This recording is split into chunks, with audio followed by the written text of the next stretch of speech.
அப்பாவை மிஸ் பண்ணுறீங்களா? நான் ரொம்ப கிரேட்ஃபுல்லாக அண்ட் தேங்க்ஃபுல்லாக இருக்கேன். எனக்கு ஆமாம், எனக்கு அது ரொம்ப அவங்க கொடுக்குற லவ் எனக்கு கிடைக்குது, எனக்கு அதை ஃபீல் பண்ண முடியுது. கூட அப்பா இல்லாத பொண்ணுங்க வந்து எல்லாரையும் நம்புவாங்க ஈஸியா அப்படின்றது உண்மையா? நீங்க அந்த மாதிரி எல்லாரையும் நம்பி ஏமாந்துருக்கீங்களா? அது நிறைய வாட்டி. அது இப்போவும் இப்போ புதுசா பட்டர்ஃப்ளைலாம் வயிற்றுக்குள்ள சிலருக்கு உருவாகுது. யாரையாவது பார்த்தா அந்த பட்டர்ஃப்ளைக்கு மாத்திரை இல்லாதனால அட்லீஸ்ட் ஏதாவது டானிக்காவது கொடுத்தீங்கன்னா நல்லா இருக்கும். ஆமாம்மா, யோகி போய் மீட் பண்ணுங்க. யாரை பார்த்தாலும் பட்டர்ஃப்ளை வர ஒரு ஆளு. நீ கேட்ட ஒவ்வொரு கேள்வி என்ன செருப்பால அடிச்ச மாதிரி இருக்குடா. மாதிரி இல்ல, உண்மையிலே செருப்பால தான் அடிச்சேன். லவ் சிம்டம்ஸ் வந்துச்சு அப்படின்னா இந்த டிப்ரெஸ்லாம் ஆறாங்களே. லவ் சிம்டம்ஸ் வந்தா டிப்ரெஷன் ஆவாங்களா? லவ் ஆனாலும் லவ் நோ ப்ராப்ளம். துபாயில இருந்து ஒருத்தங்க வந்திருக்காங்க மேம். அதை கேட்கும்போது எனக்கு எவ்வளவு பெரிய ஃபேன்ல அப்படின்ற மாதிரி இருந்துச்சு. யாரு? எல்லாரும் வந்திருக்காங்க. ஓகே. ஹாய். பாடி லாங்குவேஜ் பார்த்தா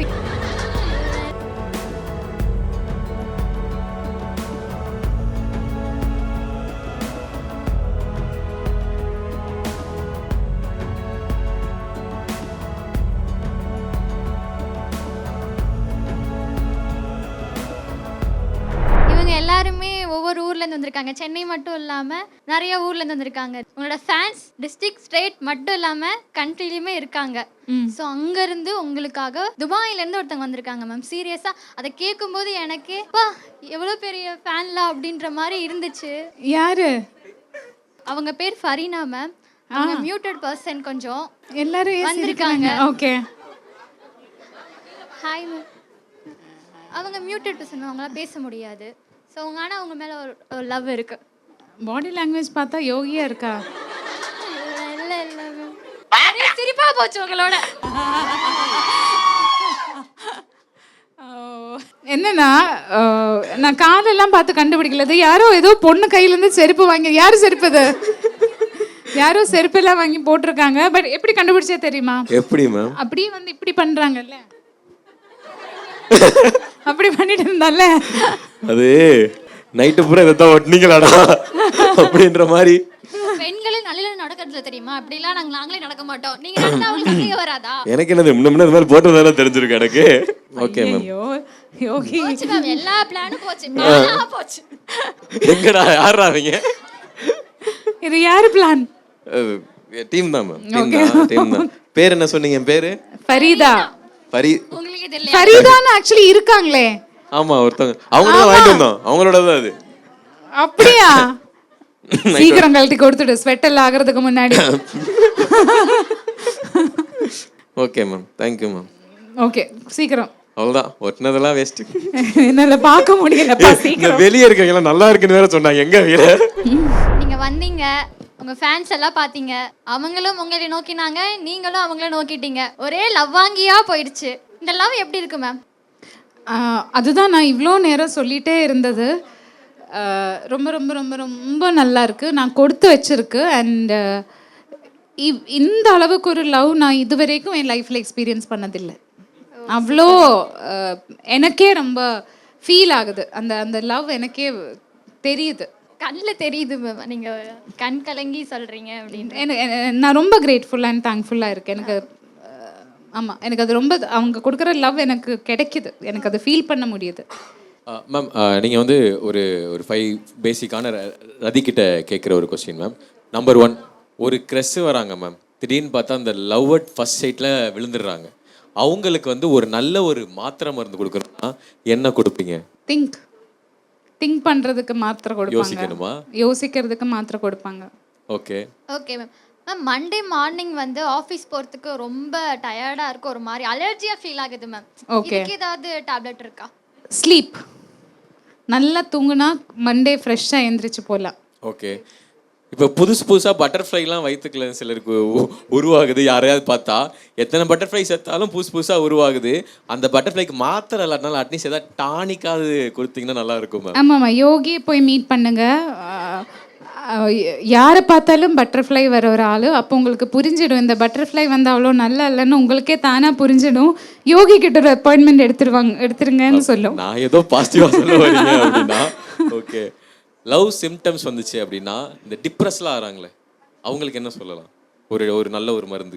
லவ் சிம்டம்ஸ் வந்தா டிப்ரெஷன் ஆவாங்களா? லவ் ஆனாலும் லவ் சிம்டம்ஸ் லவ்வுக்குள்ள வந்து பிரச்சனை வந்தா டிப்ரெஷன் வரும். டிப்ரெஷன் ஆகிற ஆளுங்களை நான் பார்த்துருக்கு. லவ் ஸ்டார்ட் ஆகும்போது எப்பவுமே ஒரு எக்ஸைட்மெண்ட் ஹாப்பினஸ் இதுதான் இருக்கும் தான் நான் மோஸ்ட்லி பார்த்துருக்கு. எப்போ டிப்ரெஷன் இருந்தாலும் மென்டல் ஹெல்ப் எடுத்துக்கோங்க. Okay okay. எந்த நாட் ஓன்லி இன் லவ், எப்போ இருந்தாலும் டாக்டரை மீட் பண்ணுறது, மெடிக்கல் ஹெல்ப் எடுக்கிறது தான். ஆஸ் அ ஃபேனாக கேட்குறேன் மேம். இப்போ உங்களோட ஹார்ட் பீட்டோட எபிசோட் எல்லாமே தேர்ஸ்டே வந்து வருது மேம். ஸோ அது தேர்ஸ்டே பார்க்குறதுக்கு முன்னாடியே வெனஸ்டே நைட் 12 o'clock வரைக்கும் வெயிட் பண்ணி பார்த்துட்றோம். ஸோ அதுக்கு ஏதாவது பார்த்துட்றோம். என்ன மாதிரி தான் நிறைய பேர் எல்லாருமே அப்படிதான் மேம்.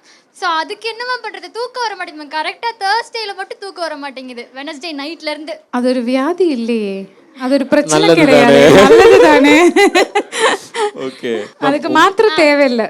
ஓகே, ஹார்ட் பீட் பார்த்தாவே போதும். நீங்கள் ஹார்ட் பீட் பார்த்தது பெட்டர் தான். பட் உங்களுக்கு அப்படி வெயிட் பண்ணி பார்க்கணும்னு தோணுதுன்னா பாருங்க. இல்லை தேர்ஸ்டே டே பார்த்துக்கலான்னா டே பாருங்க.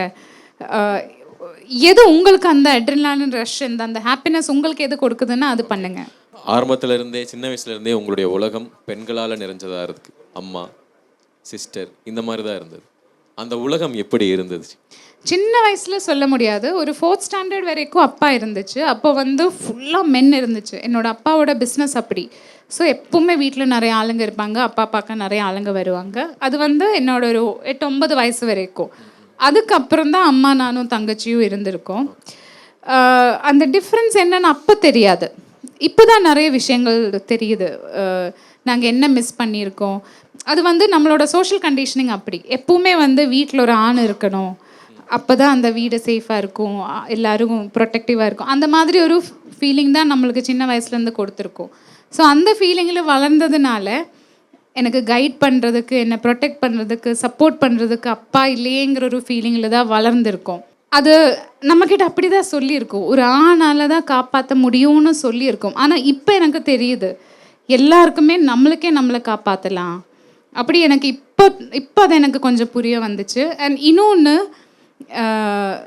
பட் நிறைய விஷயங்கள் தப்பாக கூட நடக்குது. பட் எப்படியும் அந்த ஒரு ஆணால் மட்டும் இல்லை, ஈவன் அம்மா கூட இருந்தாலும் இல்லை நம்மளே பார்த்துக்கலாம், இந்த கான்ஃபிடென்ஸ் அப்போ இல்லை. இது லேட்டர் ஆன் லைஃப்பில் வந்தது. அண்ட் பொண்ணுங்களோட உலகம்போ நல்லா தான் இருக்கும். எல்லாமே என்ஜாய் பண்ணி அதில் ஒரு பொண்ணுங்க உலகத்துக்கும் ஆணுங்க உலகத்துக்கும் ஒரு டிஃப்ரென்ஸ் இருக்குதுன்னு எனக்கு தோணலை, இமோஷ்னலி சொல்கிறதுன்னா. பட் நம்ம சோஷியல் கண்டிஷனிங்கில் கொஞ்சம் டிஃப்ரென்ஸ் இருக்குது. அதுதான் பிரச்சனை. அப்பாவை மிஸ் பண்ணுறீங்களா? அது எப்போவுமே, அது எந்த பொண்ணாக இருந்தாலும் ஜென்ரலி வந்து பொண்ணுங்களுக்கு அப்பா மேலே கொஞ்சம் பாசம் ஜாஸ்தின்னு எல்லாருமே சொல்லுவாங்க. அண்ட் ஒரு அப்பா இல்லைன்னா அது லைஃப் லாங் நம்மளுக்கு அந்த ஃபீலிங் இருக்கும். அது அந்த வருத்தம், அந்த பெயின், அதெல்லாம் நம்ம கூட எப்பவுமே இருக்கும், அது விட்டு போகாது. ஆனால் நம்ம ஒரு காலத்துக்கு அப்புறம் நம்ம அது அட்ஜஸ்ட் ஆகிடுவாங்க. சின்ன வயசுலேருந்து அப்பா பாசம் இல்லை, அப்பாவை எதிர்பார்த்து வளர்ந்துருக்கீங்க.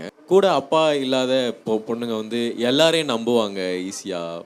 ஐ மீன் ஒரு காலம் ஏன்னா எல்லா அன்புக்கு ஏங்குவாங்கள்ல, எல்லாரையும் ஈஸியாக நம்புவாங்க அப்படின்றது உண்மையா? நீங்கள் அந்த மாதிரி எல்லாரையும் நம்பி ஏமாந்துருக்கீங்களா? அது நிறைய வாட்டி. அது இப்போவும் எனக்கு ஹியூமன் பீயிங்ஸில் ட்ரஸ்ட் இருக்குது. அது இப்போ என்னை ஏமாத்தினாலும் அந்த ஆளுக்கு நான் மறுபடியும் சான்ஸ் கொடுப்பேன். அது மணியாக இருந்தாலும், ரிலேஷன்ஷிப்பாக இருந்தாலும், எதாக இருந்தாலும் நான் நிறைய ட்ரை பண்ணுவேன். I trust and I believe in human beings. எப்போவுமே எல்லாரிலும் நல்லது இருக்கும். அங்கே இன்னும் நம்புகிற ஒரு ஆளுனா டிஃப்ரெண்ட் சிச்சுவேஷன்ஸில் அவங்க ஏதாச்சும் பேடாக மாறி இருக்குங்கிறத விட எல்லாரிலும் நல்லது இருக்குன்னு நம்புகிற ஒரு ஆள். நான் ஆளுங்களை ட்ரஸ்ட் பண்ணுவாங்க. பட் எப்பவுமே யாராக இருந்தாலும் 100% ட்ரஸ்ட் பண்ண மாட்டேன். 99%, ஒரு 1% நாங்கள் குவெஸ்டனாக வச்சுப்போம்.